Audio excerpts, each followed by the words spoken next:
آپ مسجد میں آئے اس نیت کے ساتھ آئے تو ہم نماز سیکھیں گے، امام صاحب کے پیچھے نماز پڑھیں گے تو سنیں گے کیسے وہ قرات کر رہے ہیں، کہیں بھی جائے کسی بھی مسجد میں ان کی قرات کیسی ہے، ان کے تلفظ کیسے، ان کے مخارج کیسے ہیں، ان کا اندازی تلاوت کیسے ہے، وہ کیسے رکوع کرتے ہیں، کیسے سجدہ کرتے ہیں، وضو کیسے کرتے ہیں، یہ سیکھنے کے طریقے ہوتے ہیں۔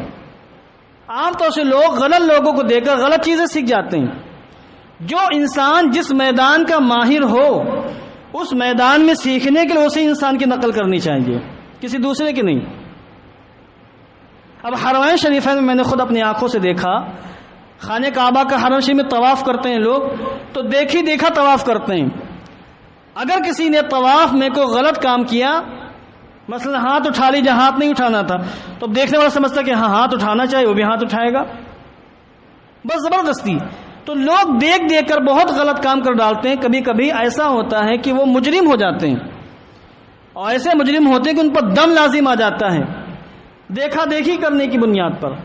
تو دیکھنے سے بہت سی چیزیں سیکھی جا سکتی ہیں، مگر اس کو دیکھیں جو اس میدان کا آدمی ہو۔ اس لیے مسجد میں آئے تو جو لوگ عالم ہو، حافظ ہو، جن کو وضو کرنے کا طریقہ آتا ہے، نماز پڑھنے کا ڈھنگ آتا ہے، یا عام لوگوں میں جو اس طرح نماز پڑھتے ہیں ان کو دیکھ دیکھ کے سیکھنا چاہیے۔ لوگ دسیوں سال مسجدوں میں نماز پڑھنے آتے ہیں مگر نہ ان کو رکوع کرنے کا طریقہ آتا ہے، نہ وہ سجدہ کر پاتے ہیں۔ سجدہ کرتے ہیں تو پورے پیروں کو بچھا لیتے ہیں۔ تو سیکھنے کی نیت ہونی چاہیے کہ ہم کہیں سے بھی علم، جہاں سے ہم کو علم ملے گا ہم علم وہاں سے حاصل کر لیں گے۔ ہاں بس وہ مقام ہو جہاں سے ہم لینا چاہتے ہیں، وہ اس کا حقدار ہو، ایسا نہ ہو کہ غلط انسان سے آپ سیکھ لیں۔ تو اس لیے نیت یہ ہونی چاہیے کہ ہم مسجد میں جائیں گے، دوسروں کو بتائیں گے اگر آپ اس کے اہل ہیں۔ یعنی اگر کوئی غلط نماز پڑھ رہا ہے، اب آپ کو پتہ ہے کہ یہ طریقہ غلط ہے، سجدہ کرنے کا، رکوع کرنے کا، قیام کرنے کا، قعود کرنے کا طریقہ غلط ہے، تو پھر آپ اس کو مسئلہ بتائیں۔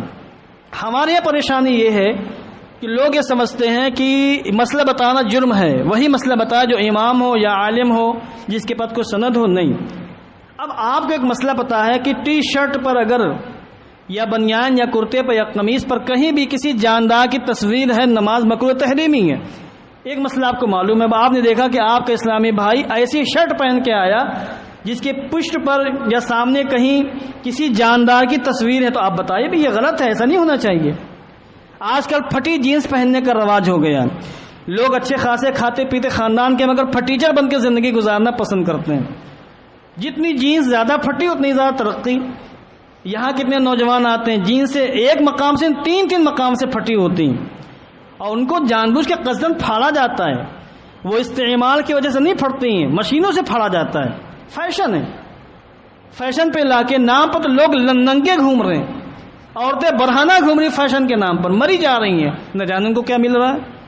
تو کچھ لوگ میں نے خود یہاں دیکھا، ٹوکا بھی ہے کہ وہ ایسی جینس پہنتے ہیں کہ گھٹنے کے مقام پر جینس پھٹی ہوئی ہوتی، جبکہ گھٹنا چھپانا فرض ہے۔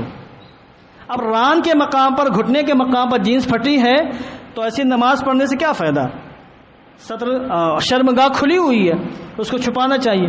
کچھ لوگ شرٹ اتنی اونچی پہنتے ہیں کہ جب وہ سجدے میں جاتے ہیں ان کی سرین کھل جاتی ہے، پیچھے کا مقام جس کا چھپانا ضروری ہے، فرض ہے، وہ مقام ان کا کھل جاتا ہے۔ اب کہاں نماز ان کی ہو جائے گی؟ دیکھنے والے الگ گنہگار ہوں گے۔ ایسے لوگوں کو ٹوکنا چاہیے، منع کرنا چاہیے۔ تو یہ انسان ہم نہیں، آپ بھی کر سکتے ہیں یہ کام، اور ہر شخص یہ کام کر سکتا ہے۔ تو حضور نے یہ نہیں فرمایا کہ کوئی عالم مسجد میں آئے اور اس کی نیت یہ ہو تو اس کو راہ خدا میں جہاد کرنے کا ثواب ملے گا، نہیں، بالکل آپ نے عام فرمایا اور کسی کا نام نہیں لیا، اور یہ فرمایا جو بھی میری مسجد میں آئے اس کی نیت خیر سیکھنے اور سکھانے کی ہو تو راہ خدا میں جہاد کرنے والے کی برابر ثواب پائے گا۔ تو ہم سب یہ نیت کر لیں کہ مساجد میں آئیں، مسجدوں میں آ کر نماز پڑھنا عبادت ہے، اور مسجدوں میں آنا یہ علم دین سیکھنے اور سکھانے کا بہت بڑا ذریعہ ہے۔ اور الحمدللہ سبحانی یہاں تو بہت بڑا اسٹاف ہے، بہت سے لوگ پڑھا کے چلے جاتے ہیں، بہت سے لوگ یہی موجود رہتے ہیں۔ تو یہاں تو آپ کہیں بھی جائیں گے تو آپ کو کوئی نہ کوئی عالم دین مل ہی جائے گا جس سے آپ علم دین سیکھ سکتے ہیں، مگر سیکھنے کا مزاج ہمارے ختم ہو چکا ہے۔ ایک انسان زندگی بھر غلط قرآن پڑھتا ہے مگر قرآن صحیح پڑھنے کی اس کو توفیق نہیں ہوتی، چونکہ سیکھنا نہیں چاہتے۔ ایک صاحب آئے ہمارے پاس، بہت دنوں کی بات ہے، ہم نے ان سے کہا نماز کی بات چلی، ہم نے کہا قرآن شریف وغیرہ پڑھ لیتے ہیں؟ تو انہوں نے پڑھ کے سنایا تو بہت غلط قرآن، یعنی لا حول ولا قوت میرے منہ سے نکل گیا، اتنا غلط قرآن. نماز کہاں ہوگی ایسے آپ کی؟ اتنا غلط قرآن، گناہ الٹا ہوگا آپ کو، لعنت قرآن بھیجے گا. ایسے قرآن پڑھیں گے آپ، قرآن کی توہین بے حرمتی ہے. تو بولے حضرت سیکھنے کا موقع ہی نہیں ملتا ہے، شرم آتی ہے. تو ہم نے کہا سارے کام تو کر رہے ہیں آپ، کاروبار کر رہے ہیں، بزنس کر رہے ہیں، گلی کوچوں میں نکل رہے ہیں، سب کچھ ہو رہا ہے، قرآن سیکھنے میں شرم رکھی ہوئی ہے کیا؟ ہم نے کہا غلط بات ہے، شرم و حیا کی کوئی بات نہیں ہے. اگر آپ بڑے بوڑھے ہو گئے تب بھی آپ قرآن سے ہی کریے. قیامت کے میدان میں یہ کہہ کر چھٹکارا نہیں پائیں گے کہ اللہ میں بوڑھا ہو گیا تھا، میں بھول گیا تھا، یا یہ کہ ہم کو شرم آ رہی تھی، یا یہ کہ ہم کو فرصت نہیں ملی، ٹائم نہیں ملا. تو خیر جہاں سے ملے لینا چاہیے. تو مسجد میں آئے تو اس نیت کے ساتھ آئے کہ ہر نماز میں کچھ نہ کچھ مسئلے ہم سیکھیں گے ضرور. تو دیکھیے پھر راہ خدا میں جہاد کرنے کا ثواب، بوڑھے بھی راہ خدا میں جہاد کرنے کا ثواب حاصل کر سکتے ہیں، ان کے لیے بھی بشارت ہے. بس ایک حدیث پاک کو سماعت فرما لے، مختصر روایت ہے. حضرت حسن بصری رضی اللہ تعالیٰ عنہ سے مروی ہے، فرماتے ہیں قال رسول اللہ صلی اللہ علیہ وسلم، اللہ کے رسول صلی اللہ علیہ وسلم نے ارشاد فرمایا. آج صبح سے مجھے عجیب بخار جیسی کیفیت محسوس ہو رہی ہے، سانس پھول رہی ہے، میری کمزوری محسوس ہے، دعا فرمائے اللہ صحت عطا فرمائے.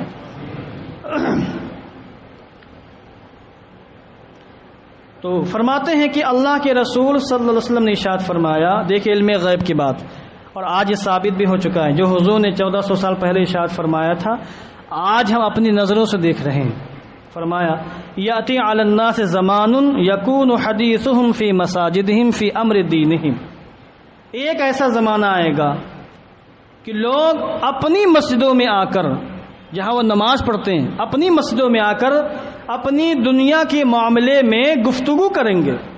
یعنی مسجد میں آ کر دنیاوی باتیں کریں گے، چیخیں گے، چلائیں گے، کاروبار کی باتیں کریں گے، ہاں ہی ہو کریں گے، مسجد میں آ کر دنیاوی باتیں کریں گے. حضور نے فرمایا قیامت کی نشانی ہے کہ جب مسجد میں آ کر لوگ دین کی باتیں نہ کریں، دنیا کی باتیں کریں. مسئلہ سماعت فرما لیں.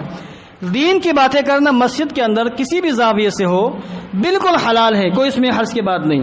چاہے آپ دھیرے دھیرے دین کی باتیں کریں، چاہے بلند آواز سے دین کی باتیں کریں. اب بھائی جلسے جلوس مسجد میں ہوتے کہ نہیں ہوتے ہیں، چیخ چیخ کے تقریریں ہوتی ہیں، نعرے بھی لگتے ہیں.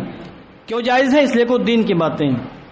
تو دین کی باتیں جائز ہیں، حلال ہے. ہاں اگر کوئی نماز پڑھ رہا ہے مسجد میں اور آپ وہاں چیخ چیخ کے باتیں کریں تو پھر یہ جائز نہیں، کیونکہ اس کی نماز میں خلل واقع ہوگا، یہ درست نہیں ہے. اور دنیاوی باتیں ان کی کنڈیشن کیا یہ دیکھنا ہوگا. اگر وہ ناجائز و حرام باتیں ہیں تو وہ تو مسجد کے باہر بھی حرام و ناجائز ہیں. ناجائز و حرام باتیں جن کی مذہب اسلام نے بیان کرنے کی اجازت نہیں، وہ مسجد کے باہر بھی حرام اور مسجد میں اور زیادہ حرام و ناجائز. دنیا کی جائز باتیں جو مسجد کے باہر آپ کر سکتے ہیں، جائز باتیں، وہ جائز باتیں بھی مسجد کے اندر آ کر حرام ہو جاتی ہیں. علماء فرماتے ہیں کہ مسجد کے اندر گفتگو یہ نیکیوں کو اس طریقے سے کھا جاتی ہے جس طریقے سے آگ لکڑی کو جلا کے کھا جاتی، ختم کر دیتی ہے. یہ حالات ہیں مسجد کے اندر بات کرنے. اس لیے مسجد کے اندر بات کرنے سے گریز کرنا چاہیے. نیکیاں جس کے پاس زیادہ ہیں وہ بات کرے. کس کے پاس نیکیاں زیادہ؟ کون کہہ سکتا کہ نیکیاں ہمارے پاس بہت زیادہ ہیں؟ لوگ مسجد میں آ کے واٹس ایپ پر میسج چیک کرتے ہیں، میسج ڈالتے ہیں، اور وہ میسج دنیاوی ہوتے ہیں. تو یہ بھی گفتگو کرنے کے زمرے میں ہے، اس سے بھی گریز کرنا چاہیے اور اس سے پرہیز کرنا چاہیے. اب جو لوگ مسجد کے اندر آ کر دنیا کی باتیں کرتے ہیں ان کے بارے میں اسلامی تعلیم دیکھی کیا ہے. فلا تجالسوہم، حضور فرماتے ہیں تو جب ایسے لوگ آ جائیں جو دنیا میں مسجد میں آ کر دنیاوی باتیں کرنے والے ہوں تو ان کے پاس مت بیٹھنا، ان کی صحبت میں مت رہنا، ان سے دوستی مت کرنا. فلا تجالسوہم، ان کے پاس مت بیٹھنا. فلیس للہ فیہم حاجہ، کیونکہ اللہ کو ایسے لوگوں کی کوئی حاجت نہیں ہے جو مسجد میں آ کر مسجد کی بے حرمتی کریں اور دنیاوی باتیں کریں. آپ سوال کر سکتے ہیں مجھ سے کہ اللہ کو تو کسی کی حاجت نہیں، وہ تو مالک و مختار ہے، خالق کل ہے، سب اس کے محتاج ہے، وہ کسی کا محتاج نہیں ہے. اور اگر ہم یہ سمجھیں کہ ہماری عبادت کی اللہ کو حاجت ہے تو یہ خام خیالی جہالت و نادانی ہے. ہمیں اس کی حاجت ہے، اس کی رحمت کی، اس کی رضا کی، اس کے قرب کی حاجت ہے. اسے نہ ہماری اطاعت کی حاجت ہے اور نہ ہماری بندگی کی حاجت ہے. بندگی کرے تو اس میں ہمارا فائدہ، اس کا کوئی فائدہ نہیں ہے. تو یہاں مطلب کیا ہے کہ اللہ کو ایسے لوگوں کی کوئی حاجت نہیں. صاف لفظوں میں اس کا مطلب سمجھ جائے کہ اللہ کو ایسے لوگوں کی حاجت نہیں، یعنی ایسے لوگوں کی اطاعت اور بندگی کی اللہ کو حاجت نہیں، یعنی ایسے لوگوں کی عبادت رب تعالیٰ کی بارگاہ میں مقبول نہیں ہے. تو جو لوگ مسجد میں آئیں نماز پڑھنے کے لیے اور پھر مسجد میں دنیاوی باتیں شروع کر دیں تو ایسے لوگوں کی نمازیں مقبول نہیں ہیں. وہ دنیاوی باتیں ان کی نیکیوں کو کھا جاتی ہیں اور پھر ایسے انسان ناکام و نامراد ہو جاتے ہیں. وآخر دعوانا ان الحمدللہ رب العالمین. السلام علیکم ورحمۃ اللہ وبرکاتہ. اب مختصر ذکر ہوگا.